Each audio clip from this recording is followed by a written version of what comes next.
وفاقی آئینی عدالت پاکستان کے قیام کے بعد چیف جسٹس امین الدین خان نے اپنا پہلا پیغام جاری کر دیا۔ وفاقی آئینی عدالت پاکستان کے چیف جسٹس امین الدین خان نے عدالت کے قیام کے بعد اپنا پہلا پیغام جاری کرتے ہوئے کہا ہے کہ آئین کی تشریح شفافیت، آزادی اور دیانت کے ساتھ کی جائے گی۔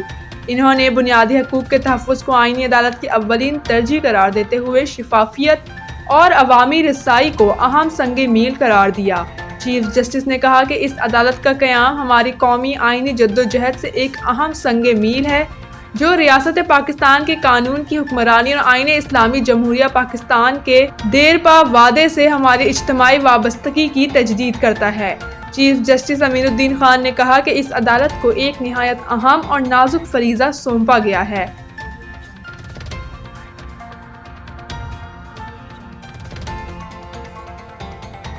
فیصل آباد کے علاقے ملک پور میں کیمیکل فیکٹری میں گیس لیکیج کے دھماکے سے ہلاکتوں کی تعداد 15 ہو گئی۔ ملک پور میں واقع فیکٹری میں ہونے والے دھماکہ اس قدر شدید تھا کہ فیکٹری زمین بوس ہو گئی اور اس میں آگ لگ گئی، جبکہ ملحقہ مکانوں کی چھتیں گر گئیں۔ ریسکیو حکام کا کہنا ہے کہ واقعے کی اطلاع ملتے ہی امدادی کارروائیاں شروع کر دی۔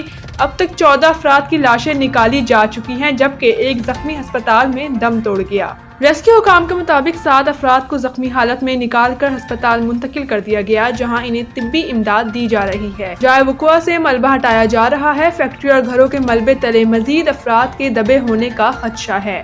کمشنر فیصل آباد کا کہنا ہے کہ ابتدائی تفتیش میں یہ بات سامنے آئی ہے کہ فیکٹری میں دھماکہ گیس پائپ لائن پھٹنے کے نتیجے میں ہوا۔ ملک پور میں 4 فیکٹریاں ایک ساتھ منسلک ہو کر کام کر رہی تھیں۔ زیادہ جانی نقصان فیکٹری سے جڑے گھروں کے رہائشیوں کا ہوا۔ کمشنر کے مطابق واقعے کی تحقیقات کے لیے 5 رکن کمیٹی قائم کی جا رہی ہے۔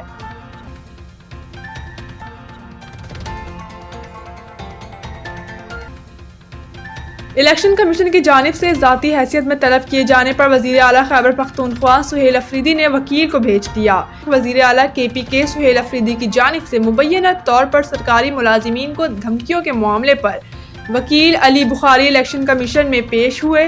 چیف الیکشن کمشنر کی سربراہی میں 4 رکنی بینچ کے روبرو ایڈوکیٹ جنرل KPK بھی پیش ہوئے۔ وکیل علی بخاری نے بینچ کو آگاہ کیا کہ ایک ہی وقت میں DRO نے نوٹس کر رکھا ہے، ایک ہی وقت میں 2 جگہ سے نوٹسز ہوئے ہیں۔ الیکشن کمیشن بینچ کے ممبر KPK نے ریمارکس دیے کہ جو یہاں پیش نہیں ہوئے وہ وہاں کون سا پیش ہوئے ہوں گے۔ علی بخاری نے کہا کہ یہ بات کرنا زیادتی ہے، قانون کے مطابق میں وزیر اعلیٰ کی نمائندگی کر رہا ہوں۔ چیف صاحب اپنے ممبر کو بتائیں کہ کیسے ریمارکس دینے ہیں۔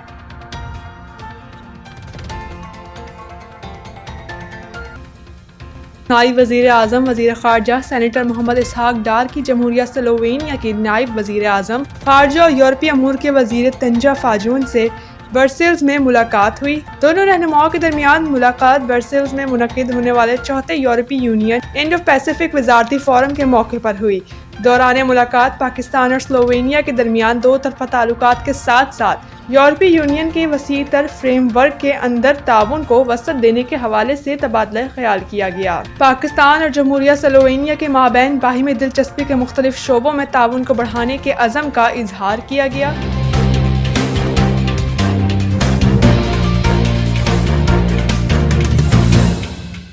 معروف قانون دان ناصر ملک ایڈوکیٹ کے قتل میں نامزد ملزمان کی گرفتاری کے لیے مظلوم ہیں۔ بسما نے field marshal chief of army Hafiz Asim Munir, chief justice of Pakistan وزیر اعلیٰ پنجاب مریم نواز سے اپیل کی ہے اور کہا کہ میرے 2 بیٹوں کا بے معنی قتل کیا گیا۔ فائلین کو انصاف فراہم کرنے والے بیٹے ناصر ملک کو ٹارگٹ کر کے قتل کیا۔ قاتل آزاد گھوم رہے ہیں۔ پولیس کو ملزمان کی نشاندہی بھی کروا دی، لیکن پولیس ملزمان کو گرفتار کرنے کے بجائے ہمیں ہی ہراساں کر رہی ہے۔ مسلح ملزمان نے مدعی مقدمہ مقتول کے بھائی شعیب کو حصول انصاف کے لیے عدالت میں جانے کا روکا۔ قاتلوں نے بچوں کو یتیم کر دیا، بے گناہ قتل کیا گیا، بچوں سے ان کے باپ کا سایہ چھین لیا، بچوں کو بے سہارا کر دیا۔ ہمیں عدالت جانے پر سنگین نتائج کی دھمکیاں دی جا رہی ہیں، ہمارے گھروں میں داخل ہو کر دھمکیاں دے رہے ہیں۔ کوئی مسلمان ہے جو مجھے انصاف فراہم کر سکے؟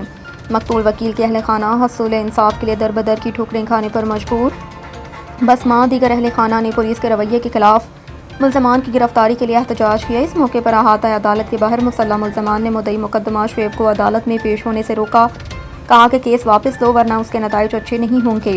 مقتول کی والدہ نے زارو قطار ہوتے ہوئے بتایا کہ پولیس نے قتل میں ملوث ملزمان کو چھوڑ دیا، مجھے انصاف چاہیے۔ مقتول کی بے بس مجبور ماں نے بتایا کہ ملزمان خطیب رحمان نیاز و ملزم باسط اور محسن کو پولیس نے چھوڑ دیا۔ ملزمان آزاد گھوم رہے ہیں، یہ میرے بیٹے کے قتل میں ملوث ہیں، انہیں پولیس نے کیوں چھوڑا ہوا ہے؟ انہیں گرفتار کر کے پھانسی پر چڑھایا جائے، بچوں کو کون انصاف دے گا؟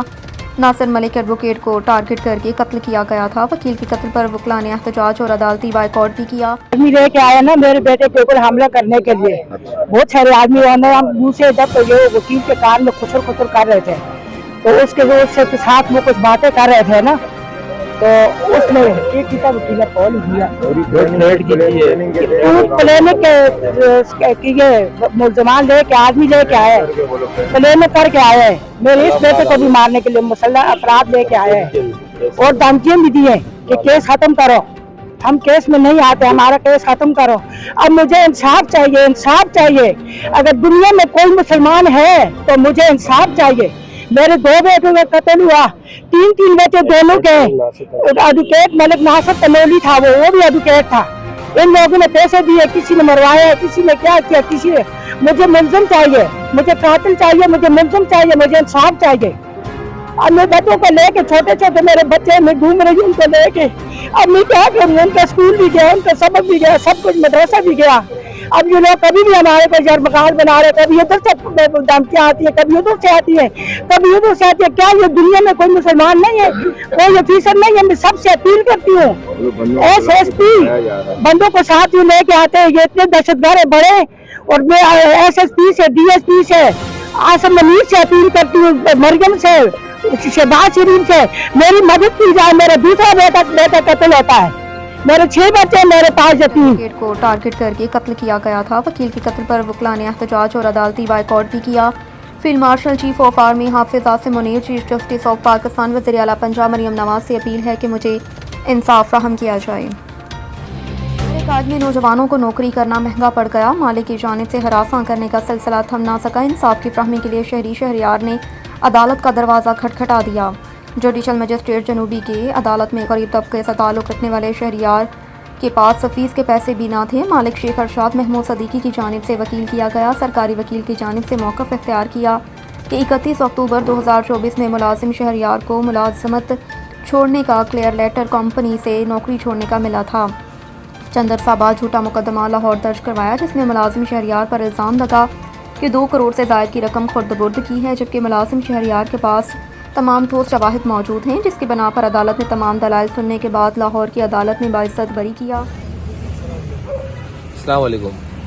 میرے ساتھ سی ای او اسمار پینٹ شیخ ارشاد محمود صدیقی نے بہت ناجائز کیا ہے، تو میرا چیف جسٹس پاکستان سے درخواست ہے کہ مجھے انصاف دلایا جائے۔ اچھا یہ بتائے گا کیوں ہراساں کیا جا رہا ہے اور آپ کے اوپر اس کے ملازم ہو رہے ہیں کہ باوجود آپ نے جب جو ہے وہ استعفیٰ دے دیا تھا اور جو کہ انہوں نے منظور کیے تھے پھر بھی آپ پہ ایلیگیشن لگائے گئے؟ یہ ان کی پریکٹس رہی ہے، پچھلے یہ لوگ سب امپلائیز کو پریشان کرتے رہے، ابھی بھی انہوں نے ایک ساتھ اپنے پچھلے 4 امپلائیز کے اوپر ایف آئی آر درج کروائی ہے، جھوٹا مقدمہ درج کروایا۔ یہی مقدمہ انہوں نے لاہور میں بھی جھوٹا مقدمہ درج کروایا تھا، جو کہ ثبوتوں کے بنیاد پر میرٹ کے بیسس پر وہاں لاہور سے خارج ہوا، اور اب یہ یہاں پر حادثہ کرنے کی ہمیں کوشش کر رہے ہیں۔ ہراساں کے لیے آپ نے انصاف کی خلافی کے لیے عدالت کے درجے چڑھائے؟ جی بالکل، لیکن ہمارے پاس اس کے لیے فیس نہیں تھی وکیل کے لیے، تو سرکاری وکیل نے ہمیں ہیلپ کی ہے اس کے اندر۔ کمپنی کے مالک شیخ ارشاد محمود صدیقی کی جانب سے ہراساں کرنے کے لیے عدالت تھانے میں درخواست دی جا رہی ہے، جو کہ بے بنیاد ہے۔ شہریار نے chief justice Sindh high court, I G Sindh, S S P جنوبی سے اپیل کی ہے کہ وہ مجھے ہراساں کیا جا رہا ہے، تحفظ فراہم کیا جائے۔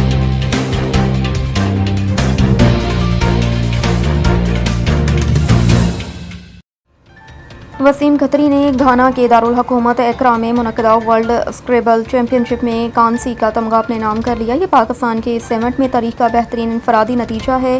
نیوز 92 ایچ کے رپورٹر امتیاز نارنجا کے مطابق وسیم نے 32 میں سے 22 میچ جیت کر سیمی فائنل میں جگہ بنانے کے لیے سخت مقابلہ کیا، اور ان کی فتوحات کی تعداد فائنلسٹ نائجل ریچرڈز کے برابر رہی، تاہم اسپریڈ کم ہونے کے باعث وہ فائنل میں رسائی حاصل نہ کر سکے۔ ٹیم ایونٹ میں بھی پاکستانی اسکواڈ نے بہترین کھیل پیش کیا۔